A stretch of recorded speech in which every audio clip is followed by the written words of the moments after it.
All right, all right, all right. Good morning, good morning. My name's Donnie, last name's Glover, entered the winner for the long haul, baby. All right, so today, I guess, is John Muller, and we're going to talk about one of my favorite people in history, Frederick Douglass. John Muller, how are you, sir? Professor. Hey, great. Good morning, good morning. Thank you for having me on the Donnie Glover Show. Man, the pleasure's all mine. We're on the John Muller Show today. Okay. John, how did you come to love history? Sure, that's a wonderful question. Well, as probably many of your viewers in the fourth grade in Maryland public schools, I believe you receive education or introduction to local history. So in the fourth grade, I first became familiar with Maryland history, the counties, the Eastern Shore, Western Maryland. And ever since then, I've been interested in local history. I had the benefit of a great history teacher in high school. And so I've always liked, Civil War era history and studying presidents. And as I've gotten to be an adult, walking around, I always pull over and look at the historical markers. And so probably just my own intellectual curiosity, just like a lot of people. No, it had to be nurtured somewhere, John. What was the first thing you researched?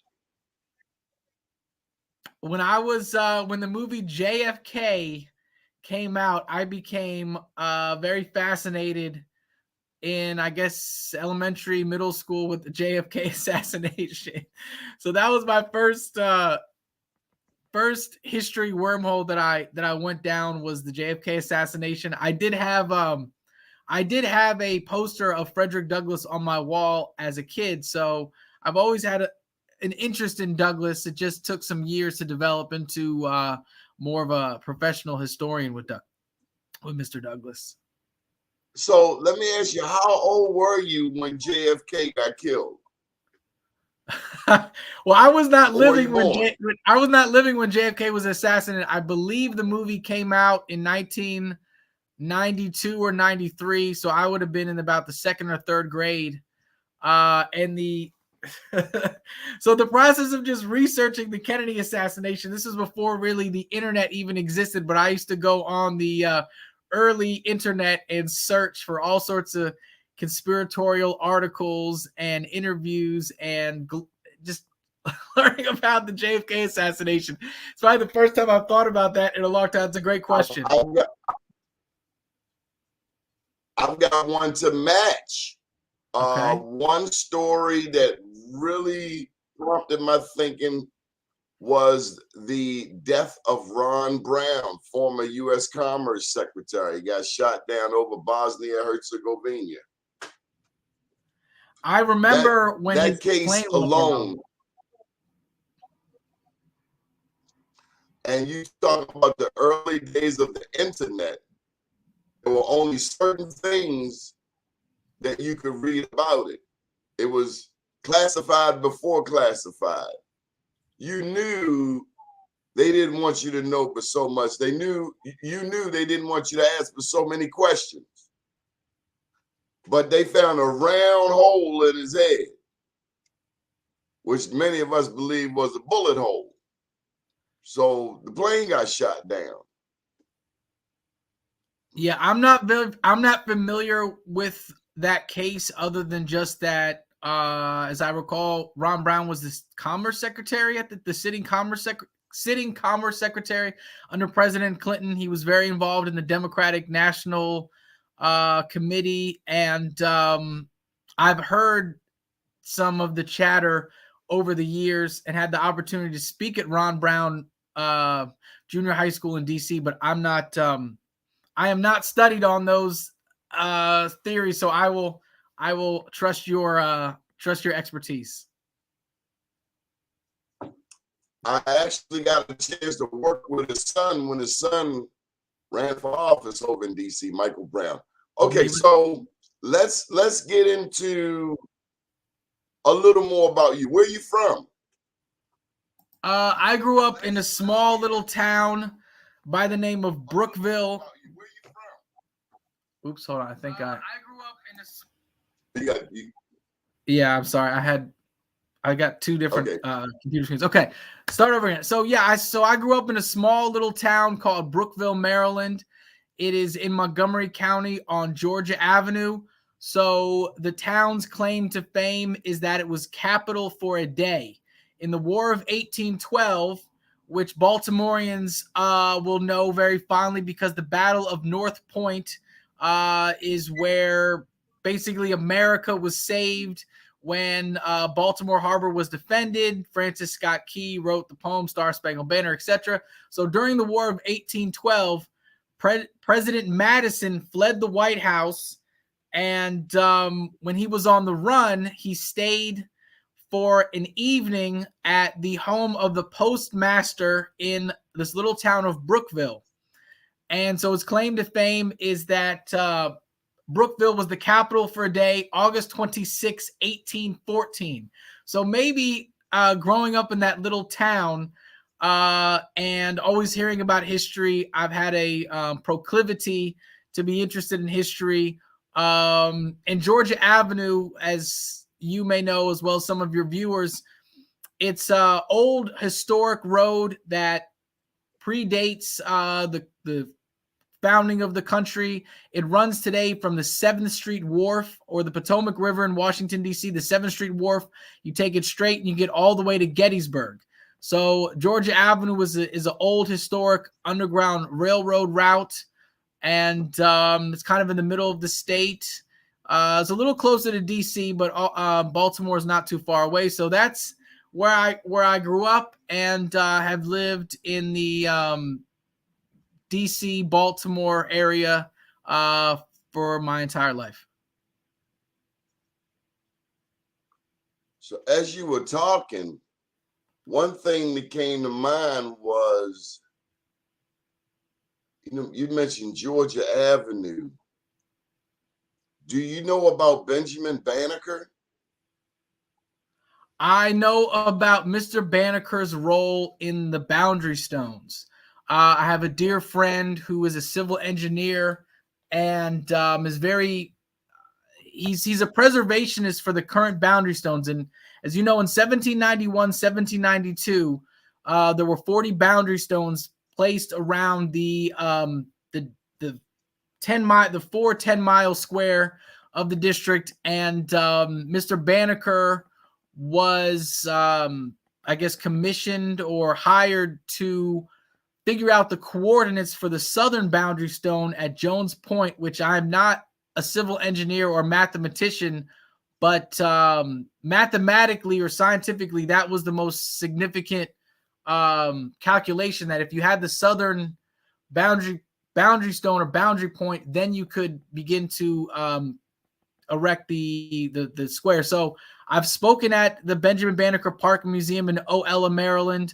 Ellicott City is not very far from where I grew up. It is possible that Benjamin Banneker traveled up and down Georgia Avenue. Sandy Spring is an adjacent community. I actually went to high school in Sandy Spring, and 108 Clarksville is right down the road. So I don't know if this is all relevant. I am not a Banneker scholar, but he is a very gigantic figure in Black history, but also just American scientific history as well. Now help me out. My understanding is Banneker memorized the plans for DC, like the plans were lost or something happened and the country depended on his memory. I am not a scholastic authority on Mr. Banneker. My familiarity with Mr. Banneker is that. But hey, you've been to Oella. Yeah. Well, there's a little bit of how do I say this politely? There's a little bit of mythology about Mr. Banneker, where, as I understand, the George Washington was a surveyor, Thomas Jefferson was a surveyor. These founding fathers, Lincoln was a surveyor. They had certain mathematical skill.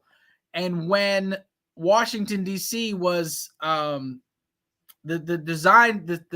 process of basically creating the city, these very learned men essentially acquiesced and acknowledged that Benjamin Banneker, who was largely, I guess, a self-taught mathematician, astronomer, that he had a superior understanding of astrology. This was before electricity, so all of the hand calculations were done on a circumferer and kind of these very almost like a protractor. So Banneker's calculations determined the I don't know what the technical mathematical term is. Basically, the access point of which you would start and then go up and then over and then that. So Banneker's calculation had to be exactly precise, which I believe in the 1990s, the geodetic survey went out and determined that basically Banneker was spot on. He was maybe off by like a half of a quarter inch or something. Basically that Banneker in the 1791, he was there March, April 1791. And then he went back to his homestead in what is currently Baltimore County. He corresponded with Jefferson, or he sent Jefferson a copy of his almanac, because one thing I feel that is lost in the history of Banneker is that he was a publisher or a writer, and he published several almanacs. And I believe the almanacs were published in Philadelphia. And the story of him recalling from memory a map. Yeah, I'm not horribly familiar with that. I'm more familiar with the other things I just shared. But Benjamin Banneker is someone who's a fascinating figure. And to tie it a little bit back to Douglass, I have, I believe in the 1870s, Douglass and some other individuals, pastors with the African Methodist Episcopal Church, went to Oella to try to determine where Banneker was buried at that time. And I believe they did locate where he was buried. I believe there was an obelisk there. And so Frederick Douglass, in studying American history in his own life and times, was aware of Mr. Banneker. And in 1878, I believe it was a daughter or granddaughter of one of the Ellicotts, Martha Ellicott Tyson, put together kind of like a memoir of people who had known Banneker, and she wrote Frederick Douglass asking if Douglass had any information or knowledge about Banneker. And so I don't know how that answered your question. You asked great questions. You are fascinating. This is my book, and we have two heroes in this book. I look at how the people got to Oklahoma, and I found out they came out of Florida. But I also realized that it wasn't a simple 1, 2, 3 story. Because before Black people, well, the first wave went into Oklahoma in 1843, but afterwards, a large number of Blacks escaping the Deep South went into Kansas. And you know why Kansas was popular, right? Well, Kansas, according to the Kansas-Nebraska Act of 1854, believe it was supposed to be anti-slavery or popular sovereignty. I might be getting my early American history a little bit off, but that's where John Brown and his some of his raiders basically were in Kansas in the 1850s, and John Brown were the anti-slavery advocates, and he's my hero, man. Yeah, I was gonna say, I believe John Brown and his sons. Yeah, I was gonna say John Brown caught some bodies, as the term would be in Kansas. He's my hero. He fought for Black people. He was shooting people. He wanted no more. Did you know he and Harriet Tubman and he and Frederick Douglass were chums? Yes, I'm not as knowledgeable about Harriet Tubman and her history as I am about Douglass, but Tubman, Brown, Douglass all worked within the ecosystem of kind of these radical abolitionists out of New York, New England. There was a guy named Garrett Smith who was a New York guy with lots of land. He worked with Tubman. I believe Douglass and Brown knew each other for about a decade. There is in the 1870s, early 1880s, Frederick Douglass begins giving a lecture on his relationship with John Brown. You probably familiar with this. In May of 1881, Douglass gives a dedication address at Anthony Hall, which is in Storr College. Storr College was an HBCU similar to Morgan State, Howard University in Harpers Ferry.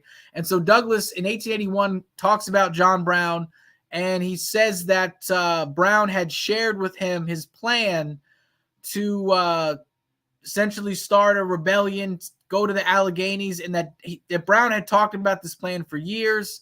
And in Detroit, in February, March of 1859, Douglass and Brown have a meeting where I believe basically Brown said, this is it's go time. I am going to launch this raid sometime this year, you know, and I'm sure you know, as well as some of your viewers, that Douglass met with John Brown in Chambersburg, Pennsylvania. I don't know the exact date, but this was in the fall of 1859. And Douglass said, hell no, I ain't going to kill myself. You go ahead, though. Yeah, Douglass said that John Brown was willing to die for the slave, where Frederick Douglass would live for the slave. And Harriet Tubman too. Harriet Tubman's like, I ain't gonna be able to do it, John.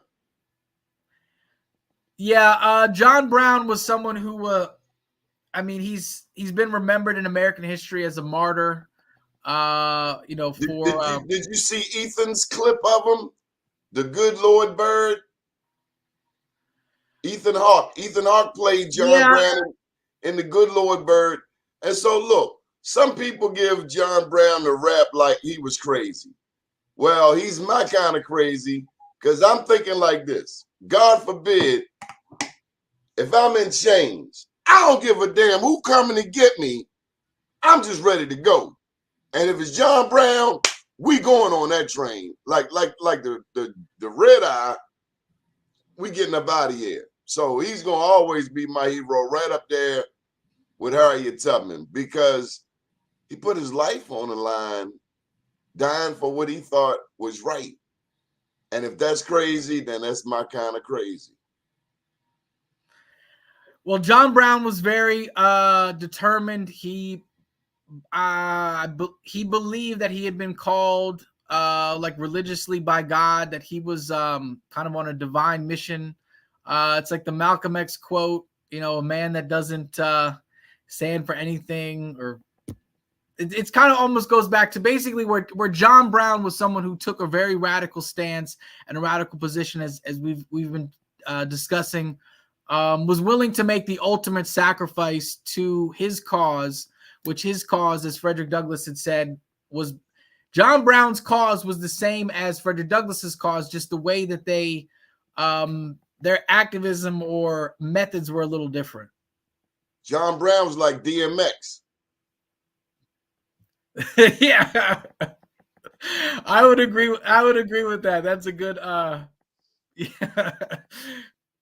He believed in what he believed. The movie Good Lord Bird, I thank goodness for that movie. You know, so often people tell the story of history, and what I appreciate about you already, John, I think you just tell the story and you let people figure it out for what it is, but you just share the facts. Come on, tell me something about Frederick Douglass that we don't know.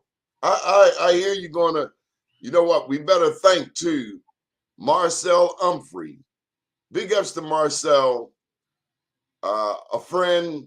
And I tell you, man, he took care of his grandma with the most loving care.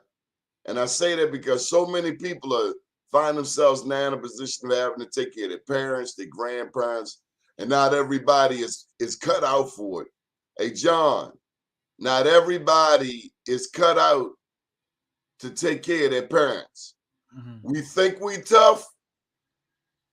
Taking care of someone is a whole other ball of wax. So I thank God for Marcel Humphrey for introducing me to you. So come on, share some history with us. And thank you. Okay, sure. Well, thank you for having me on. I really appreciate you reaching out. So, yeah, Mr. Humphrey is someone that over the years we have corresponded on social media through email.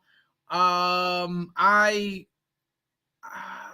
came across, or maybe he sent me his presentation on Frederick Douglass was a suffragist, abolitionist, proponent of education. Douglass was someone who was very active in a lot of different endeavors. And one of the things, as you know, and promote kind of economics and business and wealth building. Frederick Douglass was someone who the mythology of Frederick Douglass in history has obscured his financial acumen. And Marcel Humphrey is, I know of no other historian, professional, community, local, no one else who has understood or researched and understands, as Marcel does, that Frederick Douglass was someone who utilized real estate to advance his own finances, but then the finances of his family. In terms of Douglass was someone who in terms of generational wealth is a term you hear like a lot today. And there are disparities between white America, black America. There's all sorts of statistics, et cetera, et cetera. And so Douglass, I believe, and I mean, I cannot speak for Marcel, but I believe that Douglass, in terms of his real estate investing, was doing it in a way so that his children and even his grandchildren would have, I guess the old term was, a piece of the rock. And so Marcel has done research into Douglass's, and he's done wonderful research. I believe his presentations are available on YouTube, where they're out there and they're very informative. I haven't talked to Marcel about. You learn from Marcelo. I mean, as studied as you are, well, and that's a reminder that nobody has a monopoly. Well, with history, with local history, and also with figures such as Harriet Tubman, Douglass, I don't necessarily know as much about John Brown, but there are, within these little communities. You know. What I mean that there's a lot of territorialism. There's differences between local historians and people at universities. Then you have interpretive National Park Services involved. There's this complicated ecosystem or community, whereas Marcel has, I think, found a very fascinating, understudied element of Frederick Douglass's public life as well as his private life in terms of his business. And I'll try to keep this short. Whereas Douglass had real estate investments in Rochester, New York. He maintained those real estate investments in Rochester, New York, up until the time that he died. Interesting little fact related to John Brown is when John Brown's raid failed in Harper's Ferry, Douglass was implicated, and the United States Marshals were headed towards his home in Rochester to apprehend him. Oh my God! They had warrants. They had a warrant on Freddie. They had a warrant for Mr. Douglass.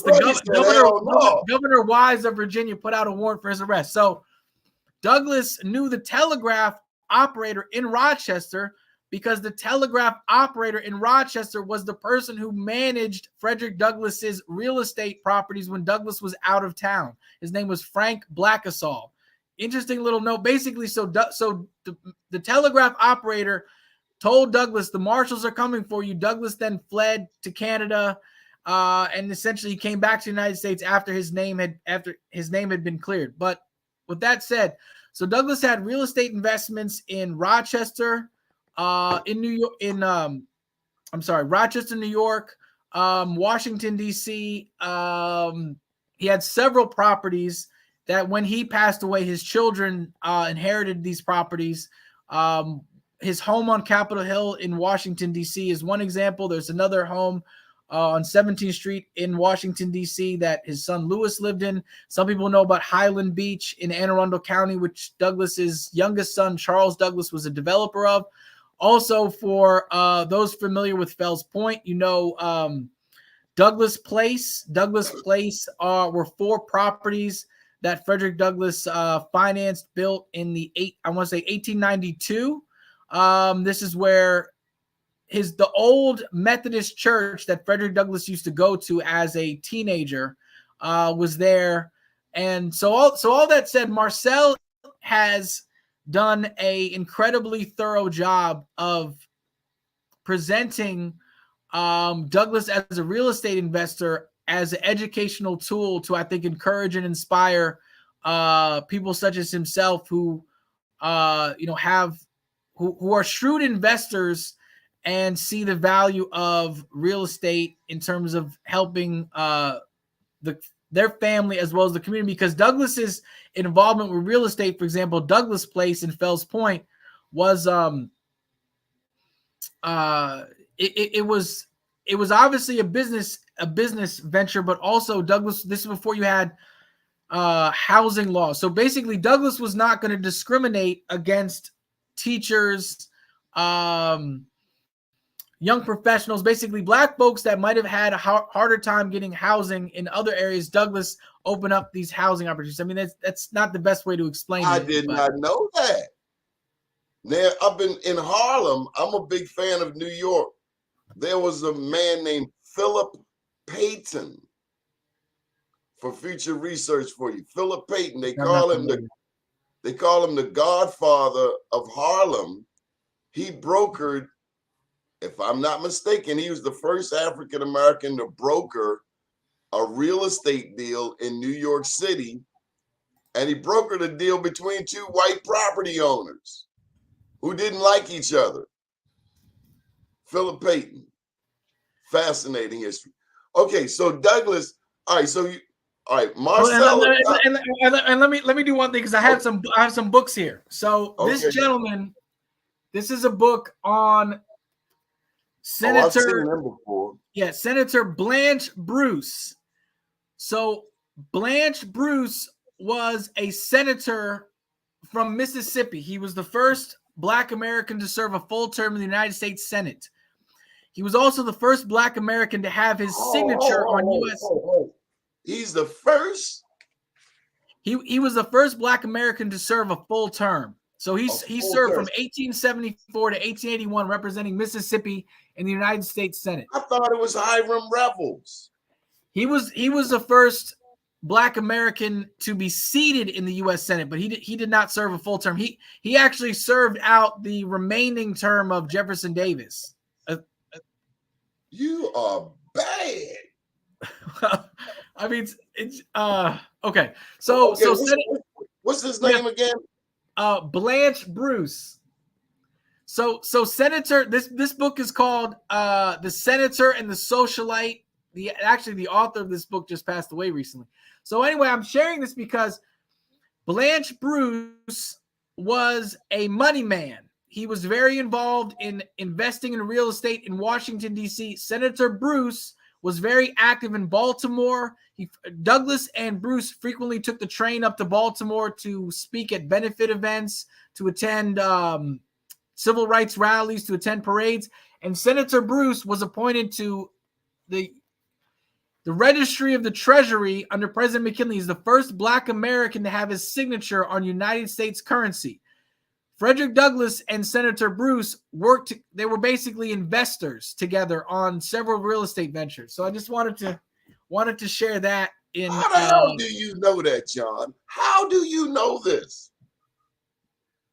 Well, just over the years of researching, and years ago in the DC archives, I was looking for Frederick Douglass in the index of his properties, and I saw several entries where basically Senator Bruce and Douglass had to purchase lots together.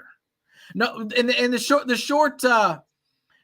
short explanation is that no one that I know of other than Marcel Humphrey has even begun to scratch the surface of Frederick Douglass and investments, Frederick Douglass in real estate. When Frederick Douglass passed away, he still had stock in a local streetcar company in Anacostia. So Douglass was someone who he diversified his portfolio, if you will. I mean, as you're talking, John, honestly, so many things are racing across my mind. Pony Express, Telegraph, contrasting that with today, the internet, email. As much as things have changed, the, the more they change, the more they stay the same. Well, I'm glad to know that okay, historically, a picture is painted of Black America like Roots, Alex Haley, black and white. And we thank you for shedding light, because we know it was a much more complicated picture. I mean, hell, much of what we know is through, would you agree, through the English lens of history? We never even talk about France and Spain. I mean, well, Spain owned Florida till 1831. Did you know you could escape to Florida and get your freedom if you were a slave? I'm not totally versed on the Spanish occupation of Florida, but it did last up until the early 1830s. You had the Seminole War, and much of the country also up until the early 1800s was technically owned by the French. You had the Dutch that owned part of New York. Sojourner Truth actually spoke I guess Dutch is the term. To answer your question, Mr. Glover, I took some time to review your videos. I saw your interview with Mr. Philip Merrill, who I admire as a historian, curator, archivist.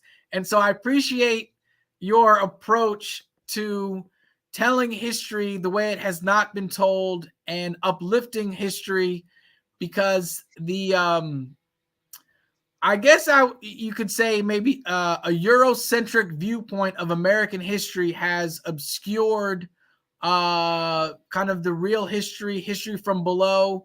You have, I mean, Carter G. Woodson, I believe it was the 1920s. He had the miseducation of the Negro, who kind of, and this was now almost 100 years ago, basically talked about how education in America was very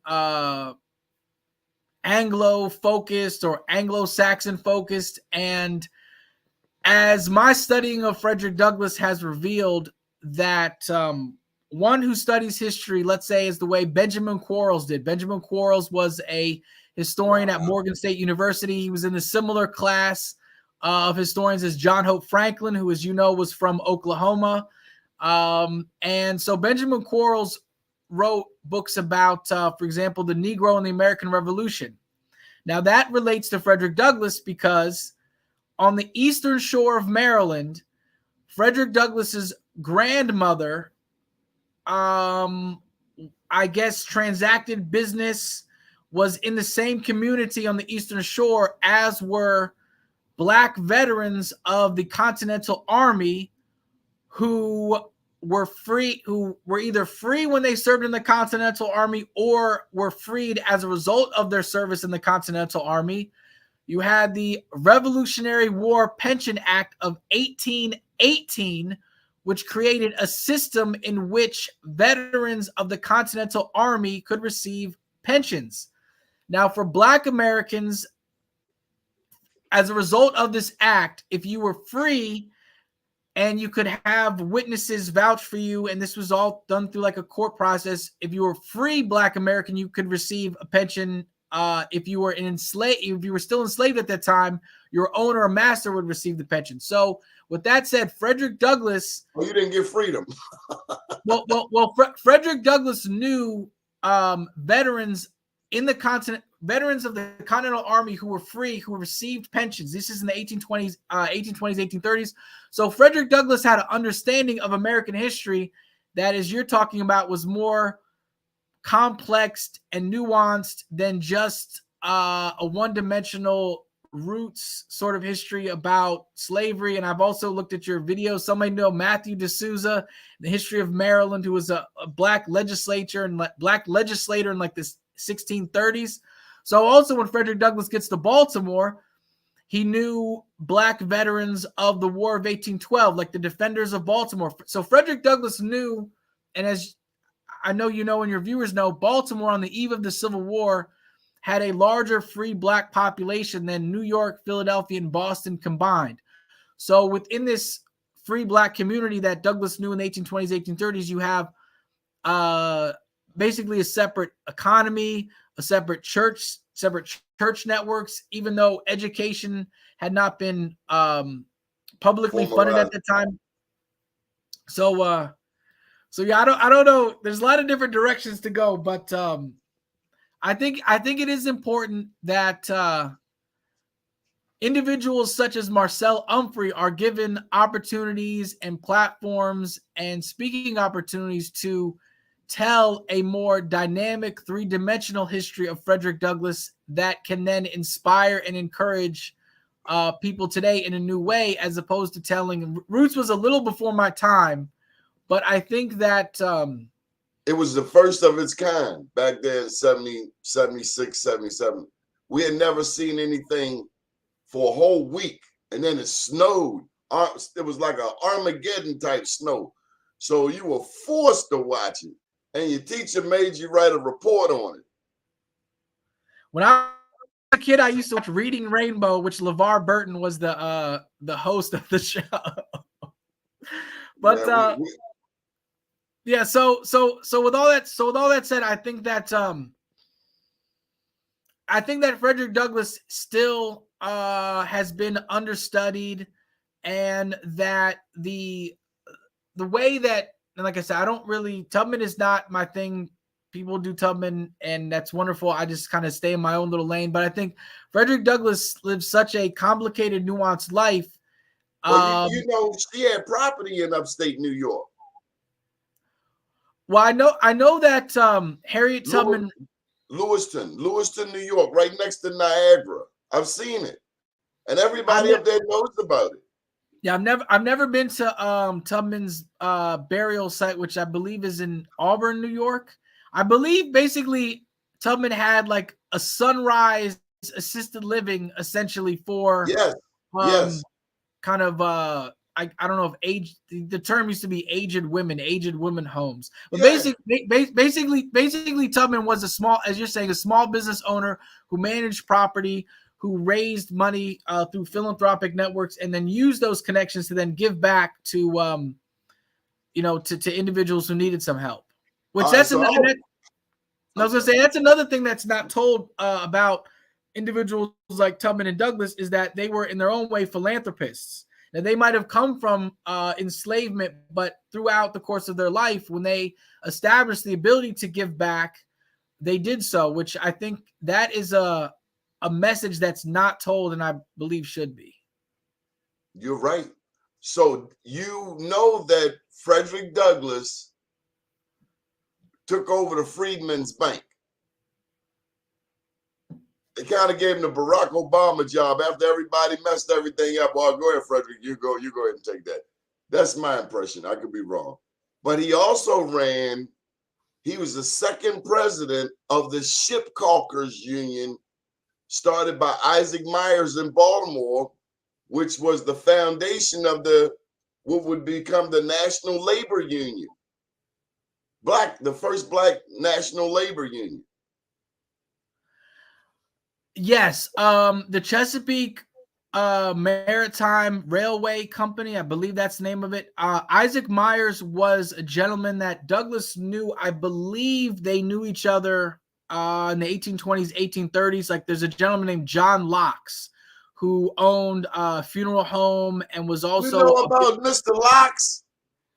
Well, Douglass knew Mr. Locks. Douglass attended his funeral in 1884, and there was a story that basically said Douglass was in the back of the room and was like almost, I don't want to say sobbing uncontrollably, but basically that Douglass attended Mr. Locks' funeral and was very grief-stricken because he had known Mr. Locks for many, many years, and he was like one of his oldest friends.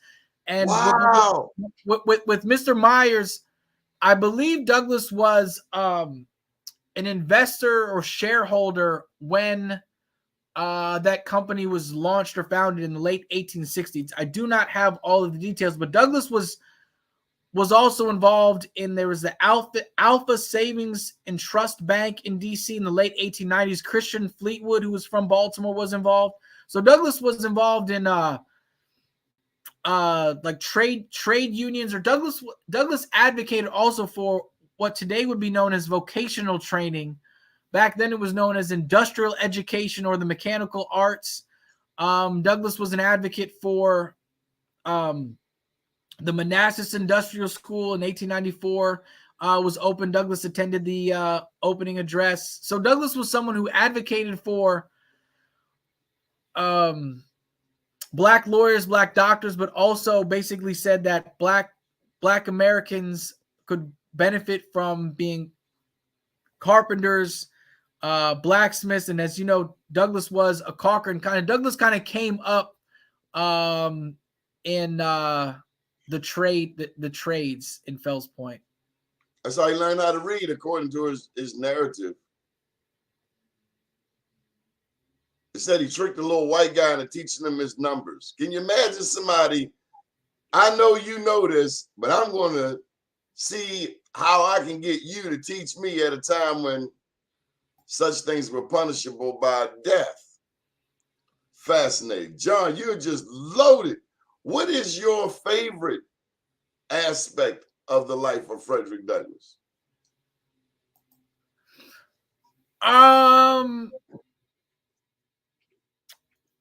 Some of his adventures that he talks about as a kid in Fells Point are pretty interesting. They will capture the imagination of a young person if you read them. Also, I believe an adult, as you just alluded to. Douglass talks about how he would essentially take snacks from his house, and he would interact with these like Irish kids in Fells Point, and they had the benefit of going to school, whereas Douglass did not have the benefit of going to school. So Douglass would basically say like, hey, Tommy, hey, Billy, you know, are you a little hungry? I got this, Lunchables for you. I'll let you have this if you teach me what this word is or teach me what this phrase is. So I think Douglass was the foresight or the emotional intelligence that Douglass had to do this, I think is very fascinating. He was an entrepreneur for his own self-education. I think one of the most interesting things too about Douglass is that Douglass is celebrated and acknowledged and recognized by the most prestigious institutions of higher learning in the country. Yet Douglass never attended a formal day of school in his life. When he would lecture, and people would be they would be very impressed with his just delivery and show of world history, and they would say, Mr. Douglass, where did you go to school? And so Douglass would say, Massachusetts Abolitionist University, teacher or principal William Lloyd Garrison. So one of the things I think that what's empowering about Douglass is that he was self-taught. He was like a street historian, if you will. And Douglass was also someone who had the today they use the term code switching. So Douglass had the ability to code switch, or social intelligence, emotional intelligence, that he could hang with presidents and peasants. And all of that's fine, John, but these sisters watching the show only want to hear about one thing. What's that? From Anna to the white lady, because I've seen some of the sisters' commentaries, and without knowing the full story, it's easy for some to say, oh, the hell with that white lady, as if when he married the white lady, it was somehow disrespectful to Anna. But that's not my understanding. I mean, he was married to Anna, and then she died, and then he moved on with his life. But the sisters are hard on Freddie D when he married the white lady. Oh, it's one meme out there. Anna did all this for him. Next thing you know, he married to the white lady. And it shows how race can be so cruel that you miss the damn point. Okay, that's a very sensitive delicate topic of history these 140 years later or so. I guess I'll explain it this way. That so as you know, as your viewers know, as historians know, Douglass and Anna connected in Baltimore. She was a couple years older than him. She was legally free. She was a free person, so she could move around differently than could Frederick. It is believed, and members of the family have communicated this, that it is within the realm of historic possibility that Frederick Douglass's grandmother, who was known for her midwifery skills on the Eastern Shore, that possibly Betsy Bailey actually delivered Anna Murray, and that actually Frederick Douglass's grandmother knew the Murray family, and that somehow, some way, Frederick Douglass and Anna Murray actually knew each other from the Eastern Shore. As a further addendum to that, Bishop Alexander Walker Wayman, who was born 1821, died 1895. He was the 7th bishop of the African Methodist Episcopal Church. He lived in Baltimore for 65 years. Bishop Wayman writes in an autobiography that when he was a child, he was babysat by Anna Murray. And so you have this ecosystem of Bishop Wayman and Frederick Douglass were dear friends. They knew each other for decades. Bishop Wayman eulogized Frederick Douglass at his funeral in D.C. So it's possible that Douglass actually somehow, some way knew Anna from the Eastern Shore or knew of her family. So this could have sound like an arranged marriage almost. So all that said, I say that to say that the bond and affection or feeling between Frederick and Anna is something that I don't think historians or people, decades removed, it's very difficult to communicate it's difficult to describe in language the feelings and connections that Frederick and Anna would have had. There are members of the Bailey family on the Eastern Shore that are kind of guardians of her history and legacy, and there are still members of the Murray family on the Eastern Shore. So some of the willingness or ease at which people, I think, maybe slander Mr. Douglass and his wife and his marriage situation. I think it's not knowing. Yeah, and I not knowing, and you draw your own conclusions. And I think that's where I even begin? It's unfair to put 22 eyes on something that happened back then without knowing all the damn facts. That's the bottom line. So learn the facts first before talking smack. How about that? Well said. Okay, so Anna and Frederick were married for 44 years. They had 5 children together. All of their 21 grandchildren were their children. Anna passes away in August of 1882. And by all accounts, Frederick Douglass was very, very depressed. He writes to a friend of his that if it were not for his family obligations, he would basically just wander the earth for the rest of his days because he was directionless. He didn't know what to do without his wife. I've never heard that term before, a directionalist. Yeah, Douglass wrote to a friend of his basically that he felt that he didn't forget the actual language that he used. But basically Douglass says that now that I've lost my wife, I don't know how I can continue with my days because even when it's sunny, it's dark and cloudy. And what am I ever going to do? And one of the first loves, so ain't no sunshine when she's gone. He had the blues for real. He that's a good way to put it. Douglass had the deep blues, and Douglass's family obligations and children and grandchildren kind of kept him grounded in Washington, where I do think that Douglass wanted, Douglass was such a public figure. People were always calling on him saying, Mr. Douglass, we'd like you to speak here. Can you give a lecture here? President wants to meet with you. You know, Supreme Court there's a Supreme Court nomination coming. He was Todd. He was Todd? He was Todd. He was tired.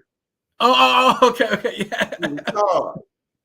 Yeah, like put the damn phone on mute, cut the computer off. He just shut it down. I mean, think about that. This is no internet, no cell phones, no satellite. You getting Pony Express. You got the telegraph. He got 21 grandchildren. Oh my God, Grandpa, what's wrong? Oh, I miss your grandma. I miss your grandma. Boy, go sit down. Oh, Grandpa, you look all sad. In some kind of way, he met a new lady.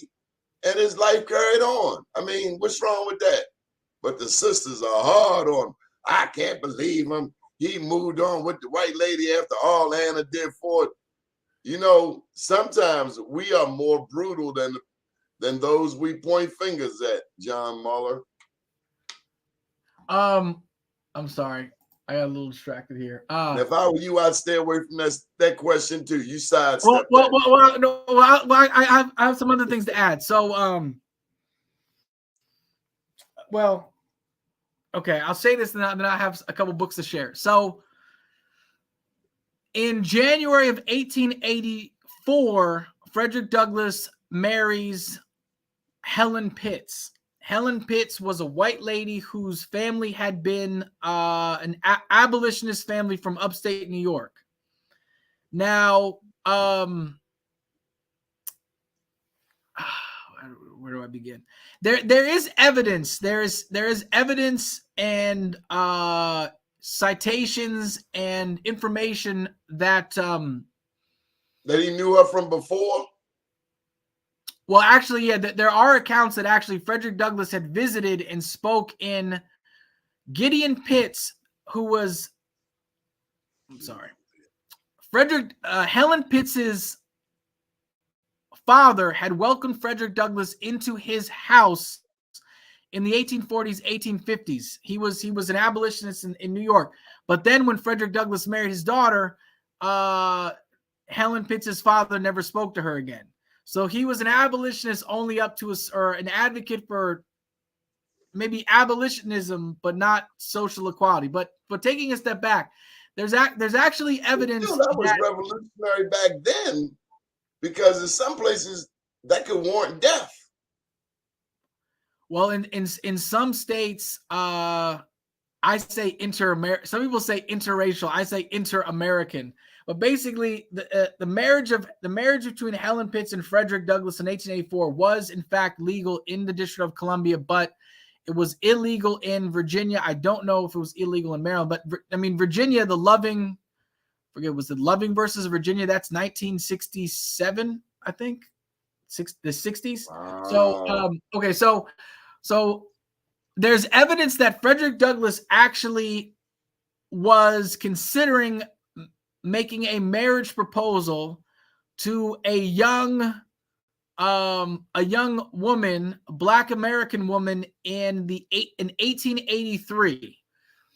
I believe that through networks that were closely affiliated with Howard University. Frederick Douglass was on the board of Howard University from 1872 to 1895. Frederick Douglass knew Fanny Jackson Coppin of Coppin State University. He knew Reverend Littleton F. Morgan of Morgan State University.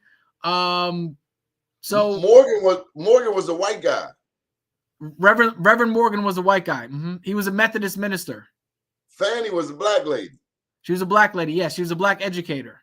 Okay, you going fast. Okay, I just want to make sure I still know who's on first. Right. Okay. So there's evidence that in 1883, Douglass was considering tendering a marriage proposal to a young Black woman in her late 20s and or early 30s.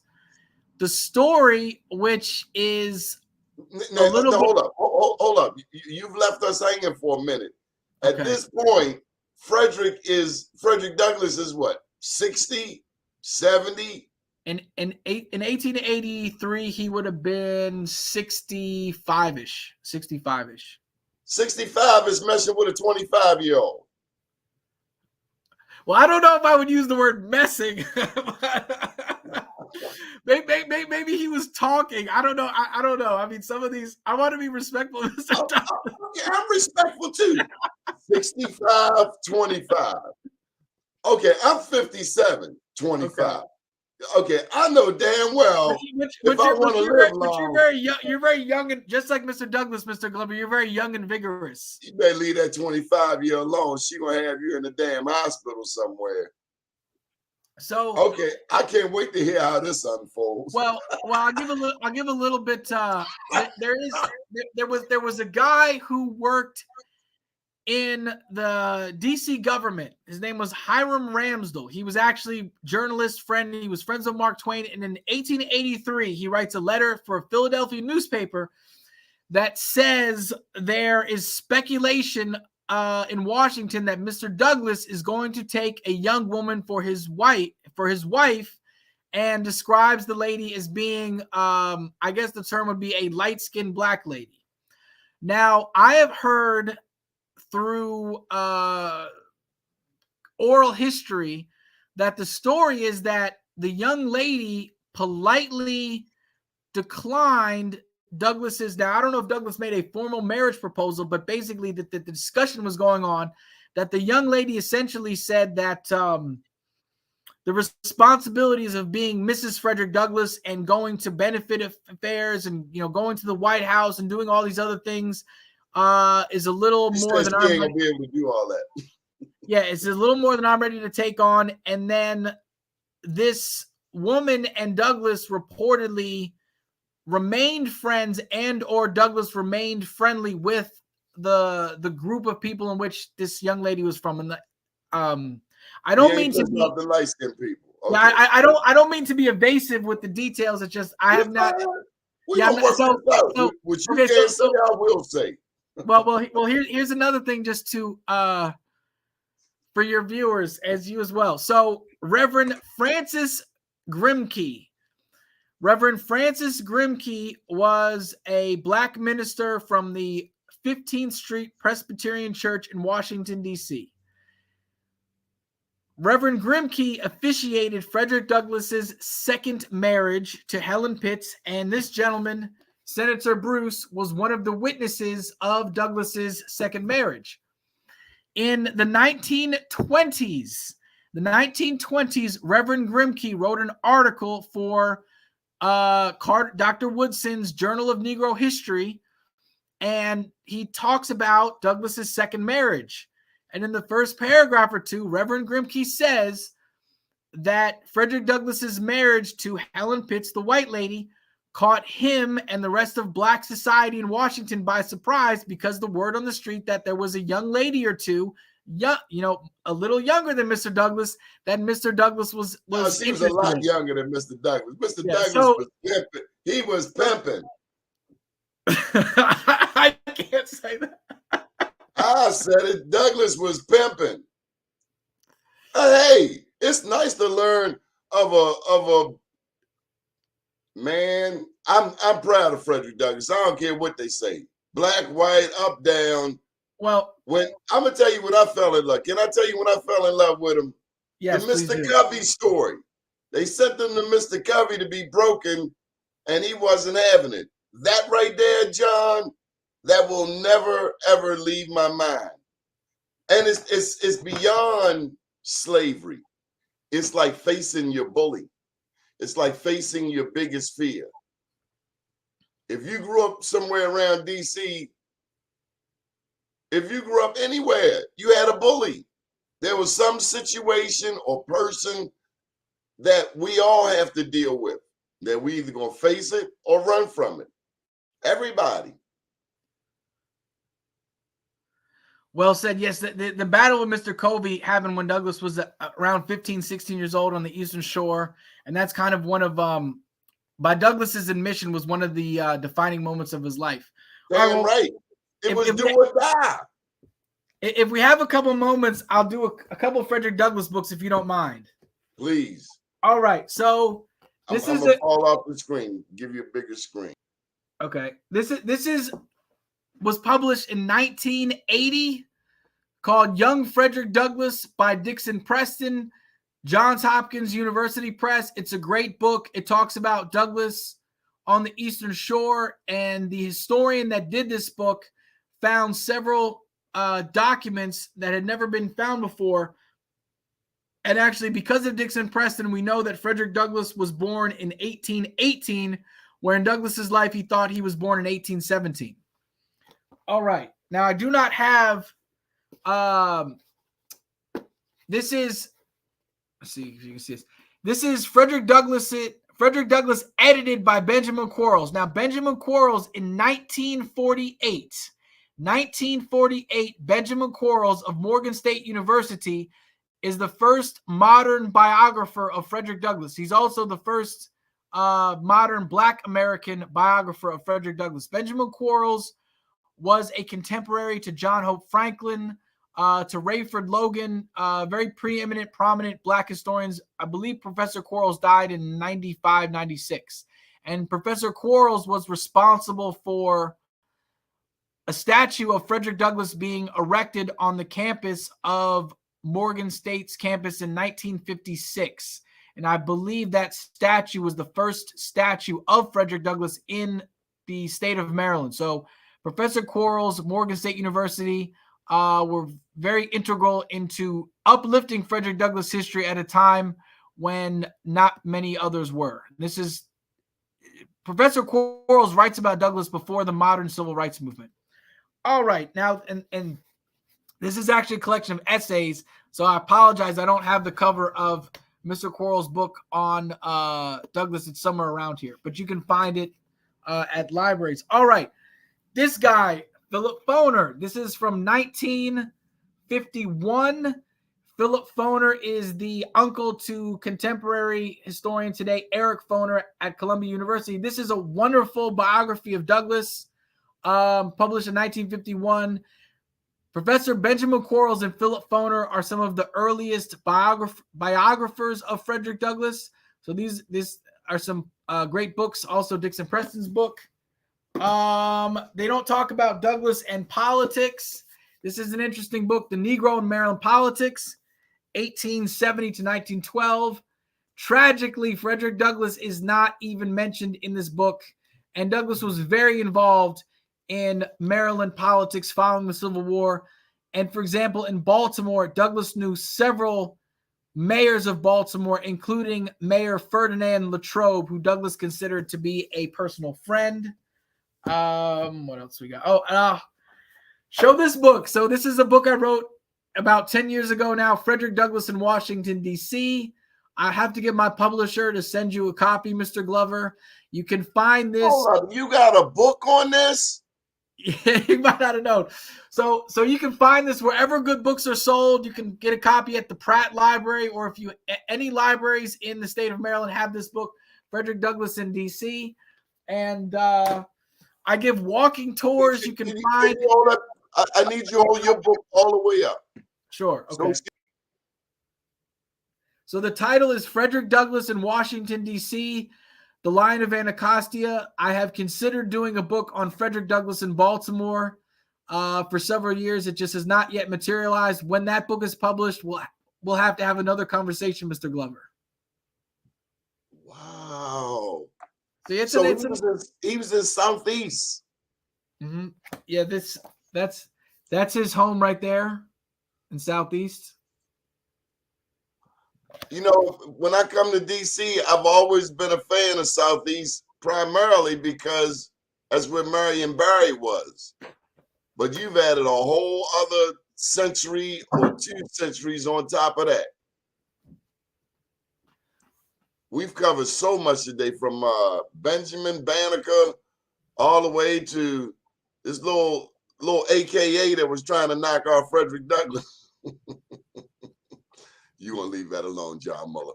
Okay, so John, we got to bring you back. How can people get in touch with you? Sure. People can find me. How do you make money? Do they hire you? You get honorariums? because we want you to get paid for the history that you have shared. I mean, this Well, is what you do full time, John? well, my day job is I work as a reference librarian. So I work in information services. I work for a library. Have you ever But thought to run for office, John? I when I was younger, I used to consider that, but now that I've gotten older and seen politics, I'm more interested in being kind of an outside Well, activist because maybe you could advise elected leaders, because when we have elected officials, I mean, you gave me some history. I got notes, buddy. I'm taking notes on the damn. I couldn't stop. But when you were Matthew D'Souza, Christian Fleetwood, Blanche Bruce, Ferdinand Latrobe, we have to, when you have people who don't know history, any color, they're missing out on half of the world. If you don't know your history, you don't know where we've come from and where we can go. I think you have a better grasp. We need you to advise some of these people. And how you gonna be president like Trump and you don't know history? You can't appreciate the beauty that we actually have. It's easy to focus on, oh, you white, I'm black, and that's it. Come on, man. It's much more to life than what's on the surface. Well, I guess I'll give so yeah, people can go to tinyurl.com/lost history tours. That's tinyurl.com/lost history tours, or you can just search John Muller, Frederick Douglass walking tours. The Lion of Anacostia book is available at libraries, bookstores. I will give a quick shout out. I'm giving a talk on the lost history of Frederick Douglass in Howard County on November 1st, which is a Tuesday, November 1st, 7 p.m. at the Elkridge Branch Library, Elkridge Library in Elkridge, Maryland. I will be discussing Frederick Douglass in Howard County, which has a lot of overlap with Baltimore. Douglass would attend camp meetings and other events at a place where Baltimoreans and Washingtonians would come off the Baltimore and Ohio Railroad. And you can find me on Twitter. Don't you want your own show? I've considered that, and I have a friend of mine that we've tried to we've never gotten it off the ground. I have to commend you, Mr. Glover, because I see that you keep a very, very active, busy schedule of interviews and editorials and reportage. And I also just want to commend all the work that you've done in your community, because you are someone that individuals such as yourself, Mr. Glover, who Frederick Douglass worked with in all sorts of various communities. And Douglass would frequently, when he would come to these communities, he would go on shows such as yours. He would stay in their homes. He would give like a benefit lecture to benefit their show or their organization. And it was through these networks that Douglass was able to make a difference. But he didn't make the difference himself. He made the difference working with others. Well, you are a great American, John, because you have shared, you have enlightened. And I pray that the good Lord blesses you with any and everything that you want. You have opened people's eyes. And I can only imagine what you may go through, or what some people may say from the cheap seats about you. But I'm glad that you follow your own damn moral compass and you think for yourself. You have enlightened me. Thank you. And there are other people out here. I mean, they're sending you all kinds of notes about it continually evolve when people care enough. Yes, you care enough to spend time and to share these facts. Thank you, John. Big ups to your parents and the people who raised you because you're dynamic. Oh, we got a cat. He all the way from Frederick. He down in Florida. Everybody. Sure. So look at this guy. I've known this guy about 20 years. Don't he look like Frederick Douglass? He definitely has the Frederick Douglass beard and the kind of the snowy white bush. Yeah. I give a quick acknowledgement to Denise Moore, my significant other. She's very supportive. Also, I see in the comments on YouTube, Howard County, Maryland, Black History. There's a young lady named Marlena Giroux, who Marlena Giroux works primarily in Howard County, but also throughout kind of the Baltimore, D.C. area. She may be a wonderful person to have on a future show of yours, Mr. Glover. We'd love to have her. Marlena is a local historian working to shed new uplift the history of Howard County, Black American history in Howard County through never before known history. She gives public presentations. I saw her comment. So it's through kind of this network of local historians. We're all trying to work together to just commend you though, bro. Easily you could have a different attitude, and I'm just glad that you don't. See, some people, especially in Baltimore, as much as we want Baltimore to be less color conscious, I mean, you know about the 1910 ordinance by J. Barry Mahul, the father of segregation. Blacks couldn't move into white neighborhoods. Whites couldn't move into black neighborhoods. And the day I just talked with the editor of the Baltimore Banner. She's from California, Asian American lady. And she said when she got here, she was hoping that Baltimore was not still just black and white. But it is. And the only way to heal that is with information and conversation and realizing, okay, you might not like this person because of this or this or that, but you might come to find, what if they saved your life? Would you think that way still? You never know where your blessings might come from. There's some black people I want to push in the harbor and some white people. It don't matter. I like good people, and you are a reminder of good people. Thank you, Mr. Glover. I have the same feeling for you as well.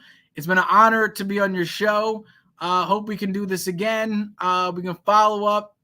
If you need anything from me, let me know. Thank you for everyone who made comments and viewed on YouTube or Facebook. And Mr. Glover is very active.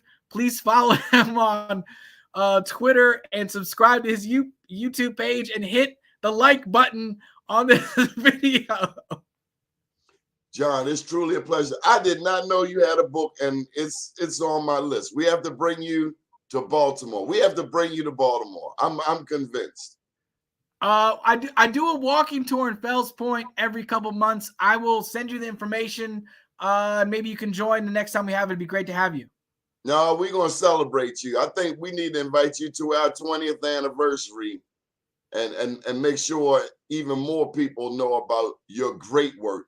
And your greatness is in your kindness. I mean, you've done the work, but I appreciate your kindness and willingness to share with others. That's the beautiful part about you, John.